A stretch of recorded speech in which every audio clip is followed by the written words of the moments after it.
పోసాని మురళి కానీ ఇంకా ఇతరత్ర రాజకీయ నాయకులు ఉన్నారు కదా, వాళ్ళందరినీ అరెస్ట్ చేయడం అయితే ప్రభుత్వం తప్పు పని చేస్తుంది అనేది నేను భావిస్తున్నాను. మరి గతంలో వాళ్ళు తప్పు మాట్లాడారని చెప్తున్నారు కదా, వాళ్ళు తప్పు చేసిరని వీళ్ళు తప్పు చేస్తే జనాలకు అర్థమవుతుంది. కాదండి, ఇప్పుడు వాళ్ళు ఏమీ ప్రూఫ్స్ లేకుండా అరెస్ట్ చేస్తారా, లేకపోతే లాస్ట్ టైం వాళ్ళు ఎలా అరెస్ట్ చేస్తారో డైరెక్ట్గా అరెస్ట్ చేస్తున్నారా? ప్రూఫ్స్ ఉన్నాయని అంటున్నారు, కాదు కొన్ని ప్రూఫ్స్ లేవు అంటున్నారా, నిజం ప్రూవ్ చేశారా?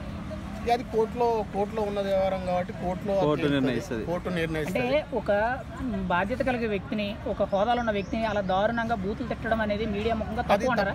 అంటే కొన్ని వర్డ్స్ వాడడం అలాంటిది వీళ్ళు కూడా ఇప్పుడు చేయకూడదు అనేది నేను భావిస్తాను. మనం అధికారంలో ఉన్నామని పార్టీ కార్యాలయం మీద దౌర్జన్యానికి వెళ్ళకూడదు, అది వెళ్ళకూడదు, అలాంటిది వెళ్ళకూడదు. అలాంటి జరిగిందా అది? అంటే చాలా ఉన్నాయి, గతంలో కూడా చాలా అనేక పార్టీల్లో కార్యాలయాల్లో కూడా చేసినవి ఉన్నాయి. ఇప్పుడు ఇప్పుడు ఇప్పుడు పిఠాపురంలో తన సీటు త్యాగం చేశారు పవన్ కళ్యాణ్ గారికి, వర్మ అనే అతనికి ఇప్పుడు ఎమ్మెల్సీ ఇవ్వకుండా పవన్ కళ్యాణ్ వాళ్ళు అన్నగించుకున్నారు.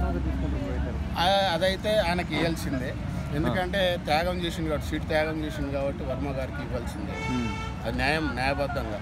ఎందుకంటే ఒక త్యాగం చేసిన సీటుకు ఆయన కేటాయిస్తే బాగుండేది, పబ్లిక్లో మంచి నేమ్ ఉండేది. అంటే ఆయన సొంత క్రేజ్ కూడా మొత్తం పార్టీ కోసం పనిచేశాడు వర్మ గారు. టీడీపీ అయినా కూడా ఫుల్ ఫ్లెడ్జ్డ్గా వర్క్ చేశాడు.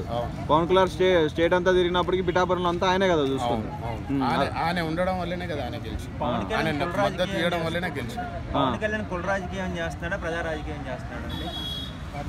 అంటే కొంత కుల రాజకీయాలు కూడా అని అనిపిస్తుంది.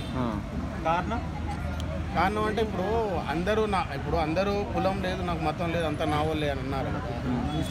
చూస్తూ ఉంటే వన్ సైడ్ రాజకీయాలే నడుస్తూ ఉంటారు, అరెస్టులు చేయడం, దాని మీద స్పందించకపోవడం. పవన్ కళ్యాణ్ గారు చూస్తుంటే ఎక్కువ బీజేపీకి ఫేవర్గా ఉన్నట్టు కనిపిస్తుంది. బీజేపీకే కదా, ఆయన బీజేపీ అనుబంధంగానే ఉన్నారు కదా.